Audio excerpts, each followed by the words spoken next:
አሁን በበርካታ ማሽኖች ሰራተኞችን እየተካ በመጣው በምህንድስናው ዓለም ውስጥ ቫሌ የተሰኘ ታታሪ ግንበኛ እንመለከታለን። ቫሌ በተፈጥሮ ስራውን ጠንቅቆ የሚያውቅ በጣም ጎበዝ የግንባታ ሰራተኛ ነው። ከዕለታት አንድ ምሽት ላይም ቀን ለደንበኛው የጠገነውን እርጥብ ግንብ በጥንቃቄ እየመረመረ ሳለ ድንገት ባልተጠበቀ ሁኔታ የጥይት ናዳ ይዘንብበታል። ቫሌም ሰከንድ ሳያባክን አጠገቡ ወደ ነበረው የኮንክሪት ግንብ ጀርባ ተወረወረ። ይሁን እንጂ ክፉኛ ቆስሎ ነበር።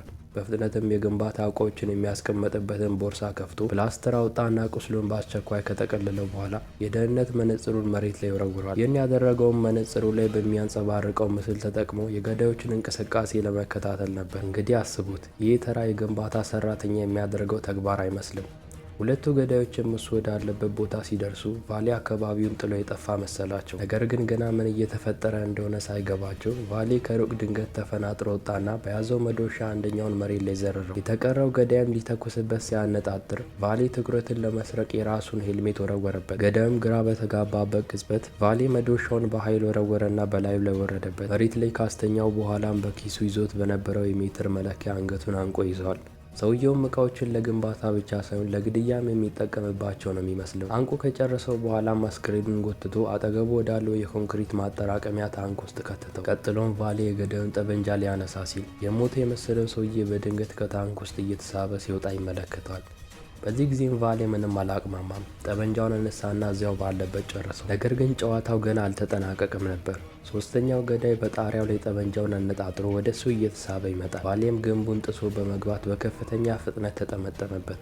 በዚህም ሁለቱም ያለምንም ንግግር እጅግ አደገኛ ፍልሚያ ውስጥ ገቡ። ቫሌም መሬት ላይ የወደቀውን የግንበኛ ማንኪያ አንስቶ ተፋላሚው ላይ ይሰካበታል። ይሁን እንጂ ጠላቱም የዋዛ አልነበረም። ቫሌን አንስቶት በዚያን ሁለት ደንበኛው ቤት የጠገነው ግንብ ላይ በኃይል አጋጨው። ይህም ትልቅ ችግር ይመስላል። ምክንያቱም ይሄ ጦርነት ካለቀ በኋላ ቫሌ ግንቡን ለደንበኛው ድጋሚ መስራት አለበት። ሁለቱም ፍልሚያቸውን ቀጥለው ከጣሪያው ላይ ተንሸራተው ጎን ለጎን ወደ ነበረው ያጋደለ ጣሪያ ላይ ወደቁ። በዝናቡ ምክንያትም ጣሪያው በጣም ስለሚያንሸራትት ሁለቱም በአንድ ላይ ሊወድቁ ምንም አልቀራቸውም ነበር። በዚህ መሀልም ገዳዩ ለማን ነው የምትሰራው እያለ በጩኸት ይጠይቀዋል። ቫሌ ግን መልስ ከመስጠት ይልቅ አመቺ አጋጣሚ ያገኘና በቦክስ አሰከረው። ሰውየውም ተንሸራቶ ወደ ታች ወደቀ። ቀጥሎም ቫሌ ወደ ላይ ሊወጣ ሲል የሊፍቱ ገመድ ድንገት ይበጠስበታል። ለመሆኑ ተራ ግንበኛ በሚል የስራ ሽፋን እንዲህ አይነት የተካነ ግድያና ጠብ ያሳየን ሰው ማን ነው? ቫሌ ከስራው በጡረታ የተገለለ የቀድሞ የሲአይኤ ወኪል ነበር። ስራውንም ከመልቀቁ በፊት የሲአይኤን ቆሻሻ ስራዎች በሚስጥር በማስወገድ ረገድ ስሙ የሚጠራ ባለሙያ ነበር። ነገር ግን ከ6 ወራት በፊት ስራውን በድንገት አቁሞ ፕሮፌሽናል የግንባታ ሰራተኛ ሆኗል። በዚያን ሁለትም ግንብ ጠግኖ ከጨረሰ በኋላ ቫሌ ለመዝናናት ወደ አንድ መሸታ ቤት ጎራ ይላል። እዚያ በነበረበት ሰዓትም በጣም የሚያውቀው ድምፅ አንድ የሚጠጣ ነገር ሲያዝ ይሰማል። ቫሌም ዘወር ብሎ ሲመለከት የቀድሞ የሲአይኤ አለቃው የሆነው ማርሊን የተሰኘው ሰው ነበር። ማርሊንም በዚህ ሰዓት እሱን ፈልጎ የመጣበት ምክንያት ቫሌ አንድ በጣም አስቸጋሪ ችግር እንዲፈታለት ስለፈለገ ነው። ምክንያቱም ከጥቂት ቀናት በፊት በግሪክ ውስጥ የሲአይኤን ሚስጥር አውጥቶ ድርጅቱን ለማፍረስ አስቦ የነበረ አንድ ጀርመናዊ ጋዜጠኛ ተገሏል። የወንጀሉ ቦታም በጣም የጸዳ በመሆኑ ገዳዮቹ እጅግ ባለሙያ እና ከፍተኛ ልምድ ያላቸው ሰው መሆናቸውን ያሳያል። ሆኖም ግን ኬት የተሰኘችው ሌላ ወኪል የደህንነት ካሜራዎችን ስትመረምር አንድ አስደንጋጭ መረጃ አገኘ። የገዳዩን ፊትን በግልጽ ስታይ ኬት ሙሉ በሙሉ ደንግጣ ወዲያውኑ ሁኔታውን ለአለቃዋ ለማሊ ሪፖርት አደረገች። ማሊም ቪዲዮን ሳየው በጣም ደንግጦ ነበር። ምክንያቱም ገዳዩ ቪክቶር ራዲክ የተባለ የቀድሞ የሲአይኤ ሚስጥራዊ ወኪል ነበር። ራዲክም ቀደም ሲል በግሪክ ውስጥ ለሩሲያ ማፊያዎች እንደ መካከለኛ ሰው ሆኖ በግልጽ ይሰራ የነበረ ቢሆንም ከ18 ወራት በፊትም የተሰጠውን ተልዕኮ አልፈጽምም በማለቱ የተነሳ እንዲገደል ተፈርዶበት ተገሎ ነበር። አሁን ግን በድንገት ከሙታን ተነስቶ በሚያስብል መልኩ በህይወት መጣ። ይህም በግልጽ ትልቅ ሴራ ከጀርባው እንዳለ ያሳያል። ምክንያቱም ራዲክ እና ቫሌ በአንድ ወቅት በጣም የቅርብ ጓደኛሞች ነበሩ። እንዲያውም በወቅቱ የራዲክን የሞት ፍርድ ያስፈጸመው ራሱ ቫሌ ነበር። ማሊም ቫሌን ፍለጋ የመጣበት ምክንያት ይኸው ነበር። ማሊ ራዲክ አሁንም በህይወት እንዳለ ሲነግረው ቫሌ ሊያምነው አልቻለም። ምክንያቱም ራዲክን በገዛ እጁ እንደገደለው እርግጠኛ ነበር። ማሊ ሆን ብሎ ሊያዋክበኝ እየሞከረ ነው ብሎም አሰበ። ነገር ግን ማሊ ከፊቱ ጠረጴዛ ላይ አንድ ፋይል አስቀመጠለት። ያ ፋይልም ፓፓቭ የተባለ በጣም የታወቀ የሩሲያ ኮንትሮባንዲስት ፋይል ነበር። ቫሌ ወኪል በነበረበት ጊዜ ከእንደዚህ አይነት ሰዎች ጋር ብዙ ጊዜ ተጋፍጧል። ኬትም ጨምራ እንዳስረዳችው ከሆነ ይህ ፓፓቭ የተባለው ሰው ከ2 ዓመት በፊት በመርከብ መሰበር አደጋ ሞቷል። ነገር ግን አሁን ከተገደለው ጋዜጠኛ አስክሬን አጠገብ የዚህ ፓፓቭ ፎቶ ተገኝቷል። ይህ ፎቶ ደግሞ ድሮ ሲአይኤ ለራዲክ ተልዕኮውን ሲሰጠው የተጠቀመበት ትክክለኛ ፎቶ ነበር። እናም አሁን ይህ ፎቶ በድንገት መገኘቱ ሊያረጋግጥ የሚችለው አንድ ነገር ብቻ ነው።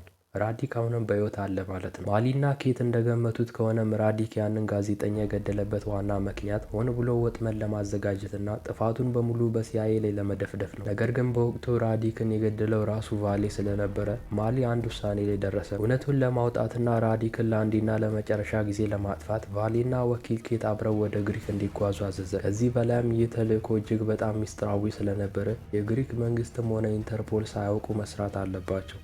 ነገር ግን ቫሌ አሁንም ቢሆን ራዲክ ሞቷል ብሎ በጽኑ ያምናል። በዚህ ላይም ደግሞ ድጋሚ ወደ ሲአይኤ የቆሻሻ ስራዎች መመለስ ፈጽሞ አልፈለግም። ለዚህም አልሳተፍም በሚል ስሜት ብድግ አለና ጀርባውን ሰጥቷቸው ጥሏቸው ወጣ። ነገር ግን ያኔ በታሪካችን መጀመሪያ ላይ ያየነው የጥይት ናዳ ወረደበት።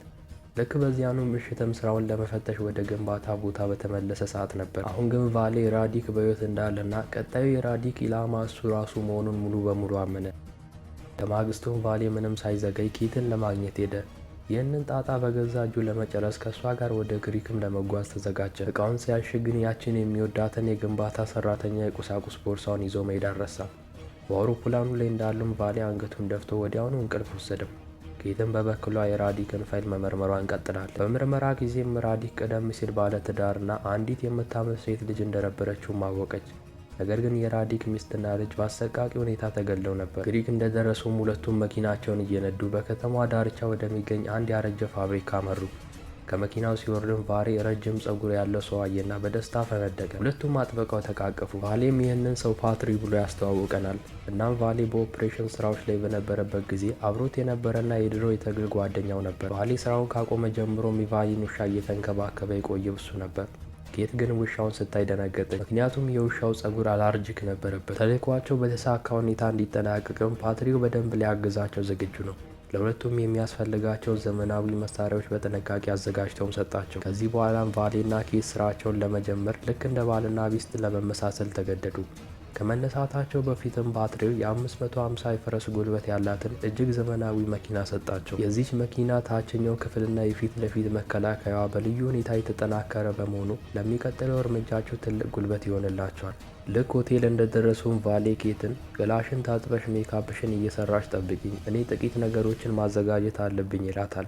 ነገር ግን ኬት ገላዋን እየታጠበች ሳለ ቫሌ በሚስጥር ወደ አንድ ቤተ ክርስቲያን አመራ። እዚያም በዕጣን ማጨሻ ውስጥ 3 ሻማዎችን አበራ። ይህም በግልጽ የመታሰቢያ ጸሎት እያደረገ እንደሆነ ያሳያል። በዚህ መሃልም በቫሌ አእምሮ ውስጥ ከራዲክና ከቤተሰቦቹ ጋር ያሳለፋቸው የደስታ ጊዜ ትውስታዎች ውልብ አሉ።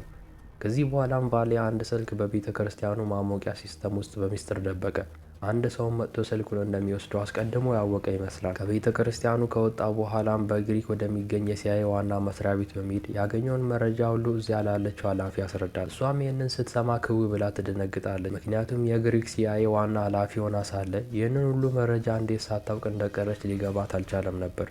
በዚህ መሀልም ውስጡን መረጃ የሚያወጣ ሰላይ እንዳለና ራዲክ ሊወጣ የማይገባውን ትልቅ ሚስጥር እንደጨበጠ ገመቱ። ለመቀጠልም ቫሌ የመጣበትን እውነተኛ ዓላማ ገለጠ።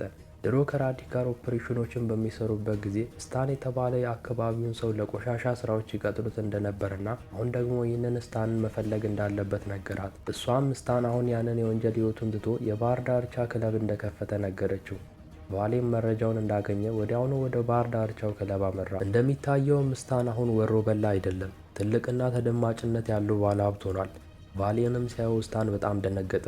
ምክንያቱም ለቫሌ የሰራው ከ5 ዓመታት በፊት ነበር። አሁን ቫሌ ተመልሶ መጣ ማለት ደግሞ ምንም ጥሩ ነገር ይዞ እንደማይመጣ ያውቃል። ቫሌ እዛ እንደደረሰም ወሬ ሳያበዛበት ቀጥታ ወደ ጉዳዩ ገባ። ራዲክን የት እንደሚያገኘው ማወቅ ፈልጎ ነበር። ስታን ግን ራዲክ ሞቷል፣ የገደልከውም አንተው ራስህ ነህ ብሎ ሊያስታውሰው ይሞክራል። ቫሌ ግን በፌዝ ፈገግ ብሎ ስለ ባልካን ወንዶች የሚባለውን ታውቃለህ አይደል? መቼም ቢሆን አይሞቱም፣ ዝም ብለው ይሸታሉ እንጂ በማለት ቅን ያዘለ ንግግር ሰነዘረበት። ቫሌ የዚህን ክለብ ባለቤት አቅም ጠንቅቆ ያውቃል። ስታንም በራሱ አቅም ብቻ እንዲህ አይነት ትልቅ ግዛት ሊገነባ እንደማይችልም ገብቶታል። በግልጽ እንደሚታየውም ከስታን ጀርባ ትልቅ የገንዘብና የጉልበት ኃይል አለ። ያ ዋናው መሪ ደግሞ ራዲክ ሊሆን ይችላል። ቫሌም በድጋሚ ስታን ራዲክን በስልክ እንዲጠራውና እሱን የሚፈልገው ከራዲክ ጋር በሰላም መነጋገር ብቻ እንደሆነ ገለጸ። ነገር ግን ስታን አሁን ህጋዊ ነጋዴ መሆኑንና ቫሌ ዝም ብሎ የሚያዘው ወሮበላ እንዳልሆነ በኩራት ነገረው። ቫሌ ግን አሁንም ቢሆን እንደ ትላንትናው ጮክ ብሎ እንደሚጮህ ባዶ በርሜል ተስፈኛ ወሮበላ ነህ ብሎ ሰደበው። በዚህ ንግግሩ የተናደደው ስታንም ወደ ዘበኞቹ በእጁ እየጠቆመ እንዲወጣ ይገፋዋል። ይህንን ያየው ቫሌም እጁን ወደ ላይ አንስቶ እጅ የሰጠ በመምሰል ብርጭቆ አነሳና ድንገት ጥቃት ሰነዘረ። ቫሌ የቀድሞ የሲአይኤ የመስክ ወኪል ስለሆነ እነዚህን ወረበሎች ማስተናገድ ለሱ እንደ ሕፃን ጨዋታ ነበር። እነዚያ ግዙፍ ጠባቂዎቹም ለሱ ምንም አልነበሩም። በጥቂት ሰከንዶች ውስጥም የጠባቂዎችን ስብስብ መሬት ላይ ዘረራቸውና ከክለቡ አምልጦ ወጣ። ልክ በዚህ ሰዓትም ኬት መኪናዋን ይዛ በጊዜ ደርሳለት ቫሌን በመኪና ውስጥ አሳፍራ ከገዳዮቹ ማሳደድ አተረፈችው። ወደ ሆቴል በሚመለሱበት መንገድ ላይም ቫሌ እሷን ጥሏት ብቻውን እርምጃ ስለወሰደ ኬት በጣም ተናዳ ነበር። ነገር ግን ቫሌ በስራዬ ላይ እንቅፋት እንዳትሆኝብኝ ፈርቼ ነው ሲል አስረዳት። ከዚያም ቫሌ ኬት መከታተያ መሳሪያ እንደገጠመችበት ስላወቀ ስልኳን እንድታስረክበው ጠየቃት።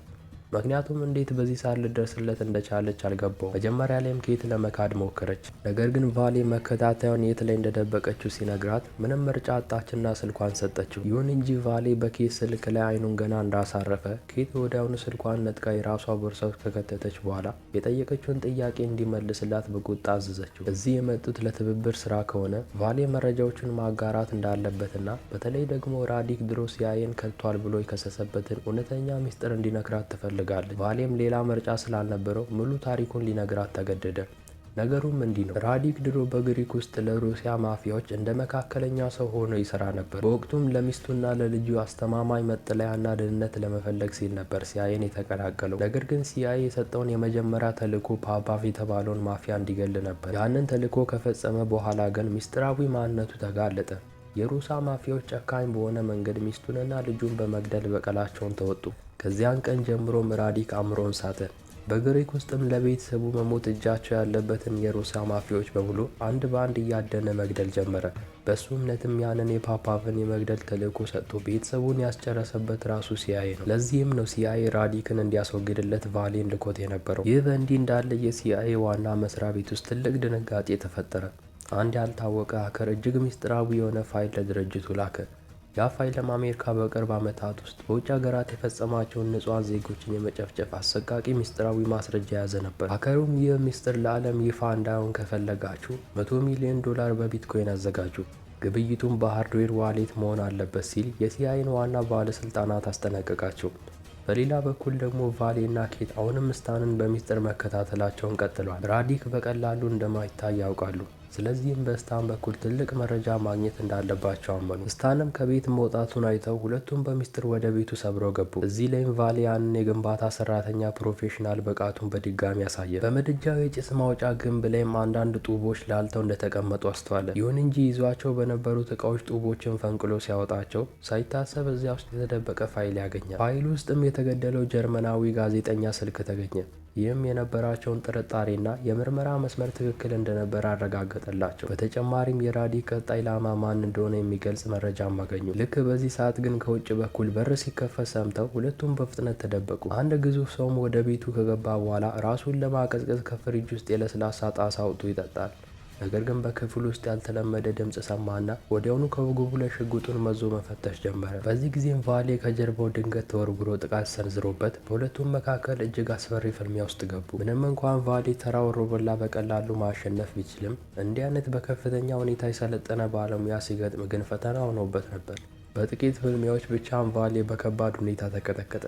ይህን ያየችው ኬትም ወዲያውኑ ሽጉጧን መዛ ቆም ስትል ሰውየውን አዘዘችው። ነገር ግን ይህ የመጀመሪያዋ የመስክ ተልዕኮ ስለነበረ ምንም የውጊያ ልምድ አልነበራትም። ግዙፉ ሰውየውን በአንድ ጥፊ መሬት ላይ ሲዘርራት ሽጉጧም ተወረወረ። ሁለቱም በአንድነት ሊያጠቁት ቢሞክሩም በዚያ ግዙፍ ሰው ላይ ምንም አይነት ጉዳት ማድረስ አልቻሉም። ከዚያም ሰውየው ከቢላ ማስቀመጫው ላይ አንድ ትልቅ ቢላ መዞ አወጣና ቫሌም የራሱን መሳሪያ እንዲመርጥ በእጁ ጠቀሰው። ሰውየውም እውነተኛ የስለት ፍልሚያ የፈለገ ይመስላል። ነገር ግን የቫሌ እድል ሆኖ እጁ ላይ የገባው ከጥፍር መቁረጫ የሚያንስ ትንሽዬ የፍራፍሬ ቢላዋ ነበር። ሆኖም ግን ቫሌ መሳሪያ እጁ ላይ ከገባ የውጊያ ብቃቱ በከፍተኛ ሁኔታ ይጨምራል። ሁለቱም ተያያዙ።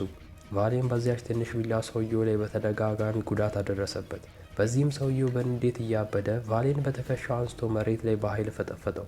ከዚያም ገመድ አምጥቶ ቫሌን ሊያንቀው ተዘጋጀ። ቫሌም በጭንቀት ውስጥ ሆኖ የቁሳቁስ ቦርሳውን በእጁ ሲዳስስ ያችን የግንባታ ማንኪያ ያገኝና ቀጥታ ሰውየው ላይ ሰካበት። ግዙፉ ሰውየውም ወዲያውኑ ዝልፍልፍ ብሎ ወደቀ። ቀጥሎም ቫሌ ፈጠን ብሎ ኬትን ከተከመረባት ፍርስራሽ ውስጥ ጎትቶ አወጣት። ይህም ሁለቱም በአንድነት ተባብረው ጠላትን ያሸነፉበት የመጀመሪያ ስኬታማ ፍልሚያቸው ነበር። ከዚህ በኋላም የራዲክ ቀጣይ ነፍስ ማጥፋት ኢላማ የሚገልጸው መረጃ ነበሩ። ልክ በዚያኑ ቅጽበትም ራዲክ ለቫሌ ስልክ ደወለለት። ነገሩም እንዲህ ነበር። ከዓመታት በፊትም ቫሌ ራዲክን በገዛ እጁ ከመግደል ይልቅ ሆን ብሎ እንዲያመልጥ ፈቅዶለት ሞንታና ውስጥ መሸሸጊያ እንዲያገኝ ረድቶት ነበር። ራዲክም ለአንዴና ለመጨረሻ ጊዜ ተደብቆ ለመኖር ቃል ገብቶለት ቢሆንም ነገር ግን በኋላ ላይ ራዲክ እውነቱን አወቀ። ቤተሰቡ በሩሲያ ማፊያ የተገደሉት ሲአይኤ ሆን ብሎ የእሱን ወኪልነት ሚስጥር አሳልፎ ስለሰጣቸው ነበር። ስለዚህም ነው ራዲክ ሙሉ በሙሉ አእምሮን ስቶ ያበደው። እናም አሁን የሲአይኤን ተቃዋሚዎች እየገደለ ጥፋቱን በሙሉ በሲአይኤ ላይ ለመደፍደፍ ወጥመድ የዘረጋው። ሁለቱም በስልክ እየተነጋገሩ ሳለም በጎዳናው ላይ እጅግ በጣም ብዙ የተቃዋሚ ሰልፈኞች ታዩ። ከዚያም ይህ ሰልፈኛ ህዝብ ከሌላ ቡድን ጋር በኃይል መጋጨት ጀመረ። ቫሌም ራዲክን በአይኑ ፈልጎ ለማግኘት እየሞከረ ነበር። ነገር ግን ሲያሳደው ትልቅ ስህተት ሰራ። ራዲክ ያንን የጎዳና ላይ ሁከትና ግርግር ተጠቅሞ ሊገለው ወደ ፈለገው ሰው በሚስጥር ተቃርቦ ነበር። የጥይት ድምፅ ሲሰማም ቫሌ በፍጥነት ወደ እሱ ሮጠ። በሞተር ሳይክል እያመለጠ በነበረው ራዲክ ላይም በተደጋጋሚ ሲተኩስበት ራዲክ ከሞተሩ ላይ ተፈናጥሮ ወደቀ። ነገር ግን አሁንም ቢሆን አምልጦት መጥፋት ቻለ። በኋላም ራዲክ ጥሏቸው ከሄዳቸው ፍንጮች በመነሳት ቫሌ አንድ ነገር ተረዳ።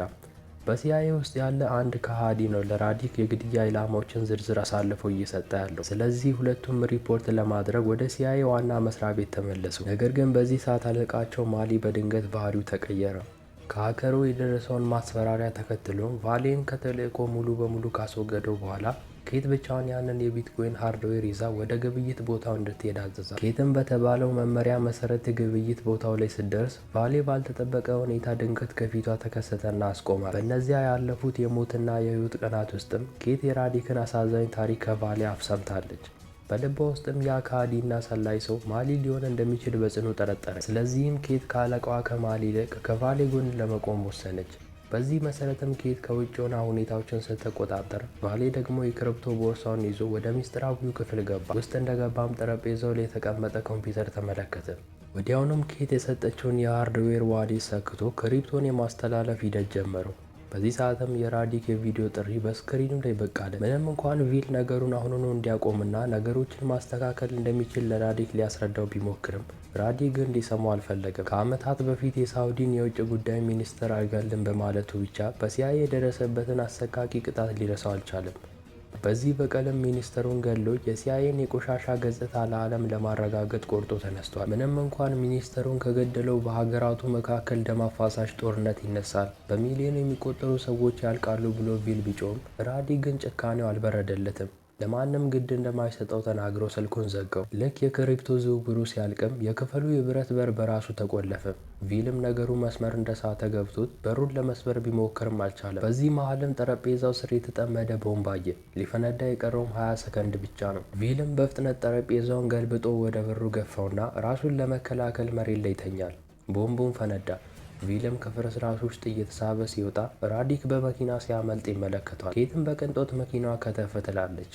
ሁለቱም በአንድነት ሆነው የራዲክን መኪና ማሳደድ ጀመሩ። በጠባብ ጓሮች ውስጥ እያሳደዱት ሊያመልጣቸው ሲልም ቪል መኪናውን ግንብ ላይ በማጋጨት የራዲክን መንገድ ዘጋው። ነገር ግን ቪል ወርዶ ሲመለከተው ራዲክ ጠፍቶ ነበር። የራዲክንም ቀጣይ እቅድ ገምቶ ወዲያውኑ ወደ ከተማው መሀል አደባባይ አመራ። ምክንያቱም በዚያ ሰዓት የውጭ ጉዳይ ሚኒስተሩ ሲአይኤን የሚያወግዝ ንግግር ሊያደርጉ መድረክ ላይ ወጥተው ነበር። ቪልም በአካባቢው ሲያማትር ራዲክ በጋዜጠኛ ልብስ ሆኖ በካሜራው ሽጉጥ ደብቆ ከፍታው ላይ ይመለከተዋል። ህዝቡ እንዳይደናገጥ በመስጋትም ቪል በአቅራቢያ የነበረውን ትልቅ የብረት መዶሻ አነሳ። ልክ ራዲክ ቃታውን ሊስብ ሲልም ቪል በመዶሻው ራዲክ የቆመበትን መድረክ በመምታት ይደረምሰዋል። ራዲክም ወደቀና ክፉኛ ቆሰለ። ይሁን እንጂ እየተንቀጠቀጠም ቢሆን ሽጉጡን ሊያነሳ ሲል ቪል መጥቶ እጁን በመዶሻ ይመታዋል። ሽጉጡንም አነጣጥሮበት ሁሉም ነገር እንዳበቃ ሲነግረው ራዲክ ግን ገና አላበቃም ብሎ እጁን ወደ ኪሱ ሲከት ቪል የቀድሞ ጓደኛውን ታሪክ ለማክተም ተኩሶ ገደለው። ነገር ግን ራዲክ ከኪሱ ሊያወጣ የነበረው ሽጉጥ ሳይሆን ፎቶ ነበር። ቪልም ፎቶውን ሲያነሳው የራዲክ ቤተሰብና ቪል አብረው የተነሱት የድሮ የትዝታ ፎቶ ነበር። በዚያን ጊዜም የግሪክ ፖሊሶች ወደ ቦታው ደርሰው ሁኔታው ስላልገባቸው ቪል ላይ 2 ጥይት ተኮሱበት።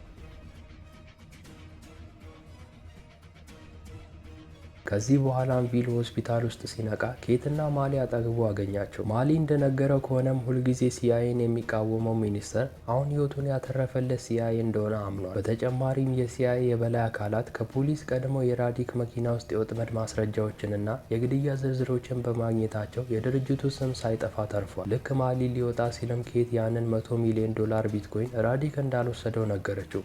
ማሊ ይህንን ቢያውቅም ግን ጉዳዩ ምንም ግድ አልሰጠውም። ቪል ግን ለኬት ነገሩን በጥልቀት እንዳትመረምሪ ሲል መከራት። ከሆስፒታል እንደወጣም ቪል የቀድሞ ፍቅረኛው ሊዲያ ቤት ያመራል። ሊዲያ ቤት ውስጥ እንዳለም ቪል አንድ ልዩ የሙዚቃ ሲዲ ይመለከታል። ይህም ራዲክ በጣም የሚወደውና ለአንድ አፍታ ለቪል ሰጥቶት የነበረው አይነት ሙዚቃ ነው። ከዚህ በመነሳም ቪል ሊዲያ የራዲክ የውስጥ መረጃ አጋላጭ መሆኗን ጠረጠረ። በዚህ ጊዜም ከውጭ የመኪና ድምፅ ተሰማ። በመስኮት ሲያይም ነፍሰ ገዳዮች ወደ ህንፃው እየመጡ ነበር። በዚህም ተደናግጦ ቪል ዞር ሲል ሊዲያ ሽጉጥ ደቅናበት ጠበቀችው። ሊዲያ ሁሉንም ነገር ከራዲክ ጋር አብራ ማቀዷንም አመነች። ራዲክ ህይወቷን ስላተረፈላት አብረው ለመስራት መገደዷን፣ ነገር ግን አንድ ቀን ነገሩ መጋለጡ ስለማይቀር ለማምለጫ እንዲሆናት $100 ሚሊዮን ከሲአይኤ እንደዘረፈች ነገረችው። ይሁን እንጂ የድሮ ፍቅራቸው ስለታወሳት ቪልን ሳትገለው ሻንጣዋን ይዛ ትወጣለች። ነገር ግን ቪል ሊዲያን አላሳደዳትም፣ ምክንያቱም ደረጃው ላይ ነፍሰ ገዳዮች እየመጡ ነበር። በፍጥነትም አንድ ፓኬት ዱቄት ኦቨን ውስጥ አድርጎ ኦቨኑን ለኮሰውና በረንዳው ላይ ተንጠልጥሎ ተደበቀ። ገዳዮቹም ክፍል ውስጥ ሲገቡ ቪልን ሊያገኙት አልቻሉም ነበር። ከኦቨኑ የሚወጣውን ድምፅ ሰምተውም ወደ እሱ ሲጠጉ ኦቨኑ በኃይል ፈነዳ። ቪልም በፍንዳታው ኃይል ወደ መሬት ተፈናጠረ። ሊዲያን በመኪናዋ ልታመልጥ ስትል ቪል አሁንም በህይወት መኖሩን አይታ በመኪና ልትገጨው በኃይል መንዳት ጀመረ። ነገር ግን በዚህ ሰዓት ኬት በሰዓቱ ደርሳ የሊዲያ መኪና ላይ ተከታታይ ጥይት አርከፈከፈች። ጥይቱን መስታወቱን ሰብሮ በመግባት የሊዲያን ህይወት አጠፋ። በመጨረሻም ኬት እና ቪል ተደጋግፈው ከአካባቢው አመለጡ። ከዚህ በኋላም ኬት የስራ እድገትና የደሞዝ ጭማሪ ሲቀርብላት አልቀበልም በማለት የቪልን ውሻ ይዛ እሱ የሚወደው ሙዚቃ እያዳመጠች ሲአይኤን ለቃ ትወጣለች። ቪልም በባለፈው ጠብ ላይ ያፈረሰውን ግንብ ለመጠገን ወደ ስራው ሲመለስ እያስመለከተን ታሪካችን ይጠናቀቃል።